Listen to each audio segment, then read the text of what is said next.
All right, hello everybody. Before we get into the firmware update video here, I just wanted to very quickly touch on something. I don't want to waste much of your time. I've had a lot of people write into me asking if there's like some kind of Patreon page that I have or some kind of support page. That touches my heart, by the way, that you guys, even some of you, want to willingly support me and support this channel. I just want to quickly tell you that I am this year slowly but surely purposely dropping clients so that I can spend more time doing this YouTube channel, because I want to do this full time. I love talking with you guys and I want to host workshops and travel and meet all of you. So I have set up just a little PayPal support page for my business. It's paypal.me/findingmiddleearth. There is no minimum donation. If you want to give 50 cents or $1 or any dollar amount, you can give any dollar amount you want. There's, I'm not holding you to like $100. You can give anything you want, anything you can. I promise it all helps, goes right back into the channel. It helps pay just pay for me to do this so that I'm not having to spend most of my time with clients. I can spend my time with you guys because I love all of you, and the whole reason I get to do this is because of you. So if you just head over to paypal.me/findingmiddleearth, you can support this channel in any way you want to, any way you feel led. Just head over there and I would really appreciate it. Thank you guys so much. All right, hello everyone, Eric Marks here, findingmiddleearth.com, and today I'm super excited because Fujifilm announced these big firmware updates that are coming very soon for the X-T2 and the X-Pro2, okay? Now Fujifilm is notorious for releasing these free firmware updates that add features and give you things that you've been asking for. They're one of the few photography companies left that actually listen to their photographers very carefully, and then they implement those features into firmware upgrades as best they can. So I'm going to go over a little bit about what they said, and then I'm going to go over some of the features. I'm not going to go over all of them. There's apparently 33 features and improvements that they're adding in this update. So it's a ton of them. Some of them, they're cool, but I don't really care about so much. I'm just going to go over a few of my favorite ones, and then I'll put the link in the description so you can actually visit this link yourself and read all the ones that maybe apply to you, because some of them are just for the X-T2 and not for the X-Pro2. And I know a lot of the X-Pro2 users are upset about that because I'm friends with a lot of Fuji shooters and I'm part of a lot of Facebook groups involving Fujifilm, and so I keep scrolling down my Facebook newsfeed and I'll see like the X-T2 users be like, yes, my life is awesome, and then the X-Pro2 users will be like, oh, my life is over. So I'm sorry if the X-Pro2 users are feeling left out. Hopefully they're going to address that soon. But anyway, let's read a little bit about what Fuji said at the press release. So they said here, let's see. Free upgrades will provide a total of 33 functional and operational updates to the double flagship models of ever-evolving X series mirrorless digital cameras. The Fujifilm Corporation and President Kinji Sukinu, I think that's how you pronounce it, I don't know, will release free firmware updates for the Fujifilm X-Pro2 and X-T2 flagship models of the X series mirrorless cameras. The first one is due in late March and the second will be due in late May. So that's of this year, 2017, late March and late May. Luckily, the bulk of the coolest ones are coming this month and late this month. Today I'm recording this. It is March 23rd. So I think they just released this a couple days ago, I think. Could be yesterday. But yeah, for everything that I've heard, it seems like these updates are going to be officially released on the Fujifilm website on March 27th. That's just what I've heard popping around. I have no clue if that's a fact or not, but it did say late March and it's already the 23rd, so it's going to be soon. So no worries there. Okay, so let's get into the late March upgrades here, okay? So some of these are really, really nice, and it's free. It's the best part. You know, unlike other camera companies, they don't just release a new camera, they just give you these great software features. So one of my favorites, let's start with this one, is a programmable long exposure of up to 15 minutes, okay? So right under it, it says long exposure in the T mode currently goes up to only 30 seconds. This update will allow users to extend it to 15 minutes. So that's just nice to be able to program that in camera if you're using filters for long exposures. That's just great to be able to program a 15-minute instead of have to worry about watching the screen and then coming back and hitting the shutter release again to take that out of bulb mode and have to watch it, and keep track of it. So you can just program it for anywhere up to 15 minutes and leave it be and you're good to go. The camera will stop on its own. So that's awesome. So that's the first one. but I think it's like the third or fourth one on the list here. Again, there's 33 of these. I'm not going to go through all of them. I'm going to go through some of the coolest ones that I think are really, really nice. So this one is awesome. I don't know how good this is going to be, but it says an improved in-focus indication in AFC mode. This update reduces focus hunting in the AFC mode, making it easier to track a subject. So if you guys read my full Fujifilm X-T2 review, which I'll put that in the description as well, I kind of complained and praised the AFC mode.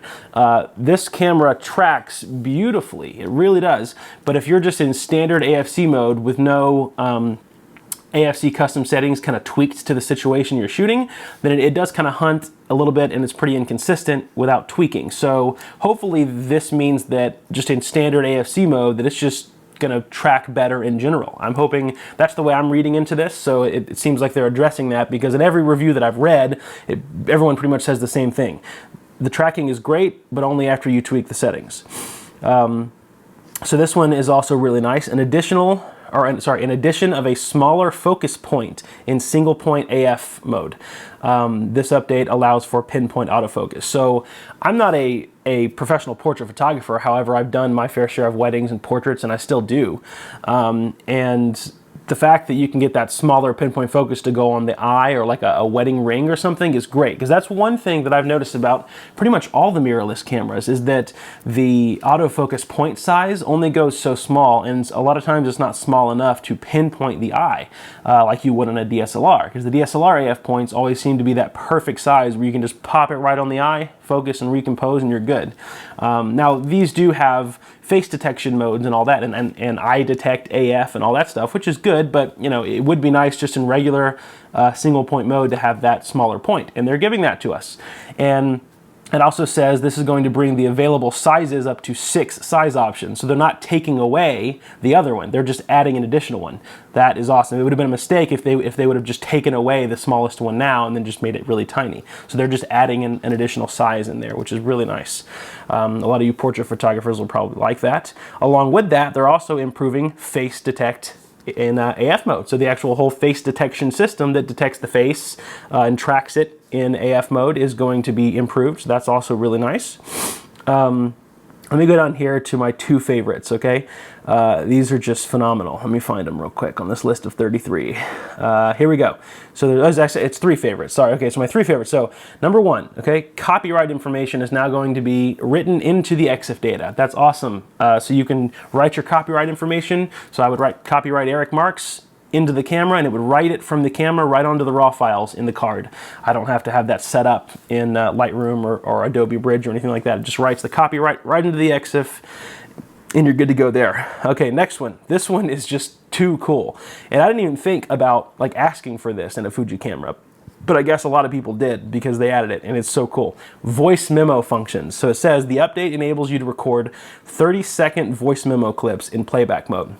If you don't know what that means, every Nikon D3, D4, D4S that I've owned over the years, I love that it has a little microphone button on the back. And if you hold the microphone, you can record a voice clip that attaches to the file, the image file. So that when you get back in Lightroom or your image processor, you can actually hear what you said about that file. Because there's a million times in the field where I'll try to you know, just separate image series or image sets by holding my hand in front of the camera, taking a picture, and then I'll take a series of shots for something, and then I'll take a picture of my hand again, or the dirt or something, and that's how I know when I get back to the computer that everything's kind of separated into these sets. But now, for example, why would you want to use this? Well, if you're focus stacking, right? If you're focus stacking and shooting HDR, well then you can shoot your HDR brackets and you can do a little clip and you can say, focus stacking foreground, okay, right? Take your HDR, boom.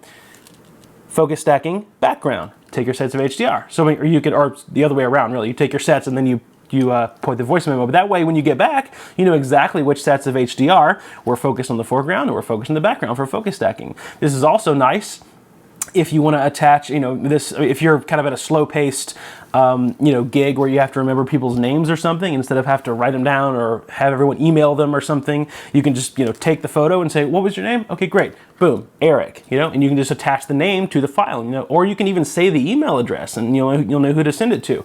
There's unlimited options, but having voice memo function in a mirrorless camera like this is so cool, because I've only seen it on Pro, Nikon, and Canon bodies.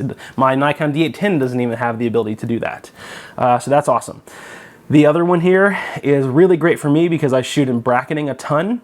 That was one of the biggest complaints, is that you can only shoot up to 3 shots at 2 stops apart in this for bracketing. And I rarely shoot 2 stops apart. I normally shoot 3 stops or 5 frames at 1 stop apart, which will get me 3 or 4 stops of light. So this says extended auto exposure bracketing. The update extends AE bracketing mode from the current 3 frames at plus and minus 2 up to 9 frames at plus and minus 3. So now it's basically going to be like my D810. I can get up to 9 frames, and I can have that huge range of exposure if I want it. That way I can, when I'm doing my digital blending, I always have that little piece of something of the scene that I might be missing to fill in that light gap so that the exposure blends perfectly. So that is a very welcome update in this firmware upgrade. Let's see if I can, okay, so that would be, I think, my favorite here of the March updates. They have a few of the May updates. None of them are like really, they don't really stand out to me as much. Another nice one for the March updates, by the way, that I forgot to mention. Here we go. You can use the command dial on the back, okay, the little roll dial, to control the full range of ISO. So right now, because it goes from 200 to 400 to 800, you can actually control all the ISO stops in between and the full range of the ISO from the dial in the back. So it's a little bit more set up like your DSLR if you want it that way. So your ISO can now be here or here. So that will be really nice too. So yeah, basically they did some AF upgrades, they did some software upgrades for AF modes, they did the auto bracketing, the voice memo functions, and a lot of other ones in between. You can read all 33. Again, some of them are just for the X-T2 and not the X-Pro2. But they still, there's tons of welcome upgrades here that they just give you for free. That's the best part about Fujifilm as a company, is that when photographers get a hold of the Fujifilm products and they write their reviews, Fujifilm must read a lot of them, and they implement a lot of those complaints into upgrade or firmware upgrade fixes and improvements, which is great. I've found that I've only been a Fujifilm shooter for like 3 months now, and I've already been through 2 firmware upgrades that have fixed things or improved things that I've talked about. That's just, it blows my mind that they care about their customers that much, because as a Nikon shooter, I've just kind of gotten used to being forgotten about. I'm still on my D810 waiting for a D810 replacement, and I have no clue when that's going to come. But yeah, so those are just kind of covering the new Fuji firmware updates. 33 improvements coming, some of them coming, I think 27 of the improvements are coming late March, and then the rest are going to be late May. But lucky for us, all the good ones are coming in late March. So it should be the next 4 or 5 days in the future they'll come. The day that they release it, I'll go ahead and do the firmware upgrade, and I'll do some testing, and I'll make a video on it, and we'll see how the stuff works once they actually release the update. So if you guys have any questions about this, feel free to leave them in the comments as always. And thank you guys so much for watching. I'll see you in the next one. If you would like to stay up to date on all of my latest photography videos and adventures, click the big subscribe button below. And if you would like to find out more about me and how to become a great photographer, visit my website at findingmiddleearth.com.